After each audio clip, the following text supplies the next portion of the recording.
UAE-യിൽ electric കാറുകൾക്കായി ഈ വർഷം 100 recharging സ്റ്റേഷനുകൾ കൂടി വരുന്നു. 6 വർഷത്തിനകം EV സ്റ്റേഷനുകളുടെ എണ്ണം 1000-ആയി വർദ്ധിക്കാനാണ് UAE ലക്ഷ്യമിടുന്നത്.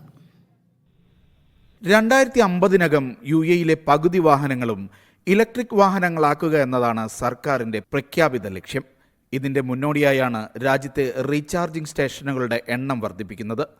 UAE-യിലെ എമിറേറ്റ്സ് ട്രാൻസ്പോർട്ട് കെട്ടിടങ്ങളിൽ EV ചാർജിംഗ് സ്റ്റേഷനുകൾ സ്ഥാപിക്കാൻ ഊർജ്ജ മന്ത്രാലയവും എമിറേറ്റ്സ് ട്രാൻസ്പോർട്ടും കൈകോർക്കും. കാർബൺ വികിരണം കുറയ്ക്കാൻ കൂടി ലക്ഷ്യമിട്ടാണ് ഇലക്ട്രിക് വാഹനങ്ങളെ പ്രോത്സാഹിപ്പിക്കുന്നത്.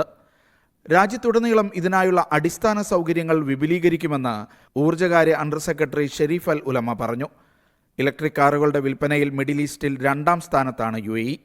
കഴിഞ്ഞ വർഷം നടന്ന മൊത്തം കാർ വിൽപ്പനയിൽ 13% ഇലക്ട്രിക് കാറുകളായിരുന്നു. Media 1 Abu Dhabi.